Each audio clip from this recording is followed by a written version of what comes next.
देश का पॉलिटिकल माहौल अभी काफी नाजुक हालत में है क्योंकि 2024 लोकसभा इलेक्शंस अब कुछ ही महीनों दूर है और ऐसे में सारे पॉलिटिकल पार्टीज में झगड़े और बढ़ गए हैं। इन्हीं सब के बीच में बीजेपी को टारगेट करने के लिए हमेशा ही ईडी और सीबीआई के खिलाफ एलिगेशंस लगाए गए हैं कि वे आए दिन सिर्फ अपोजिशन मिनिस्टर्स के खिलाफ एक्शन लेती है। जहां ईडी ने फॉर्मर सीएम हेमंत सोरेन को अरेस्ट किया है और अरविंद केजरीवाल को अब एक 7वां समन भेजने के अलावा दिल्ली रूस एवेन्यू कोर्ट भी लेकर गई है, तो ये एलिगेशंस और तेजी से लगती है। इसी में शायद आपको ध्यान होगा कि वेस्ट बंगाल सरकार भी पीछे नहीं हटी थी और सीबीआई पर ये इल्जाम लगाया था कि वे अपने जुरिस्डिक्शन के बाहर जाकर स्टेट में कुछ केसेस की जांच कर रहे हैं। ये केस लेकर वेस्ट बंगाल गवर्नमेंट सीधे सुप्रीम कोर्ट जा पहुंची थी और यूनियन के खिलाफ केस फाइल किया था। हियरिंग के दौरान एक इंटरेस्टिंग मोड़ तब आया था जब एसजी मेहता, जो कि यूनियन की ओर से मौजूद थे, ने कह दिया था कि सीबीआई उनके अंडर नहीं है। ये कहते हुए एसजी मेहता ने सुप्रीम कोर्ट की बेंच, जिसमें जस्टिस बीआर गवई और अरविंद कुमार मौजूद थे,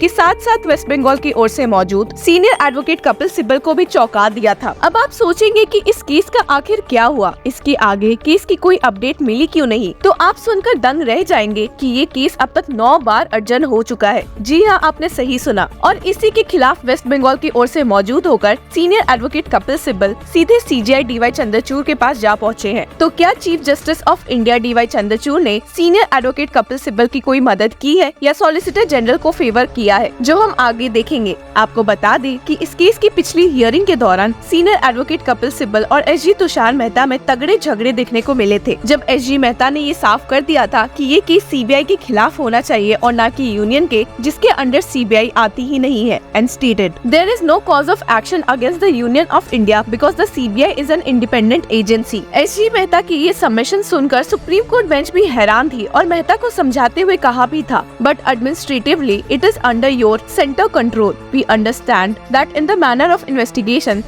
CBI will have absolute freedom। और इसके अलावा एक बार और इस केस की हियरिंग हुई थी, जिसके बाद ये मामला 9 बार अर्जन हो चुका है। बुधवार की हियरिंग में सीनियर एडवोकेट कपिल सिब्बल ने इसी पॉइंट को सीजेआई डीवाई चंद्रचूड़ के सामने रेज किया कि इस मामले को अर्जेंटली हियर करना चाहिए और किसी रेगुलर डे पिक करना चाहिए, यानी कि वेडनेसडे या Thursday. Sibal stated, "This matter has been coming up before Justice B.R. Gavai's bench and has been adjourned about 9 times. So would my lords be kind enough to allow us to move the court for a hearing on a Wednesday and a Thursday? I mentioned this before the bench, which asked me to get the Chief Justice's order." हालांकि वही SG Mehta ने एक बार वापस से सिब्बल के submissions पर objections raise किए और कहा कि ये केस 2 दिन की हियरिंग के बाद has been released from part heard. और वही अगले हफ्ते से एसजी मेहता एक 9 जज बेंच के साथ बिजी रहेंगे, which would be dealing with a challenge to the Bihar Coal Mining Area Development Authority Amendment Act 1992। इसी बात पर सॉलिसिटर जनरल तुषार मेहता ने सीजेआई चंद्रचूड़ से रिक्वेस्ट करते हुए कहा, "This is a 2-year-old suit. It can wait for a few days." हालांकि SG Mehta की रिक्वेस्ट को फटकारते हुए सिब्बल ने स्टेट किया, "It cannot. It's a suit from 2021 and it is 2024 now. And every time my learned friend asks for an adjournment." हालांकि इस मामले में सीजेआई चंद्रचूड़ ने सीनियर एडवोकेट कपिल सिब्बल की अर्जेंट हियरिंग की प्ली को रिफ्यूज कर दिया, पर उसके साथ ही कहा है कि वे जस्टिस बीआर गवई से इस मामले को जरूर डिस्कस करेंगे, and stated, "I am not in charge of that matter. It's before that bench and it will take a call." आपको बता दें कि इस केस में वेस्ट बंगाल गवर्नमेंट का कहना था कि उनके द्वारा 12 केसेस में कंसेंट वापस लेने के बावजूद भी उन 12 मामलों में सीबीआई अभी भी केसेस फाइल करते हुए इन्वेस्टिगेशन कर रही है। आपको बता दें कि 2018 के नवंबर में ही वेस्ट बंगाल ने अपना general consent under the Delhi special police establishment act वापस ले लिया था। आपके मन में ये सवाल भी जरूर चल रहा होगा कि इस मामले में वेस्ट बंगाल की सरकार ने कोलकाता हाईकोर्ट का रुख किए बिना कैसे सुप्रीम कोर्ट का रुख ले लिया है। तो आपको बता दें कि इंडियन कॉन्स्टिट्यूशन के तहत आर्टिकल 131 में ये साफ लिखा है कि अगर किसी स्टेट का झगड़ा किसी और स्टेट या सेंट्रल गवर्नमेंट से हुआ है तो वो इस मामले में सीधे सुप्रीम कोर्ट जा सकती है। और इसी पावर को यूज करते हुए वेस्ट बंगाल की सरकार सुप्रीम कोर्ट पहुंच गई, उनसे ये गुजारिश करने के लिए कि वे इस मामले में सेंटर को सीबीआई पर रोक लगाने को बोले। और एसजी तुषार मेहता ने पिछले हियरिंग में इसी पॉइंट को भी टारगेट किया था कि आर्टिकल 131 के तहत ये पिटीशन ही मेंटेनेबल नहीं है, क्योंकि आर्टिकल 131 सिर्फ उसी केस में यूज हो सकता है जिसमें 2 स्टेट्स या सेंटर के बीच डिस्प्यूट हो, पर यहाँ मामला सीबीआई को लेकर इन्वॉल्व है। और इसी पर मेहता ने कहा, "CBI is not a limb of the central government, but the respondent in this suit is the Union of India through the Department of Personnel and Training.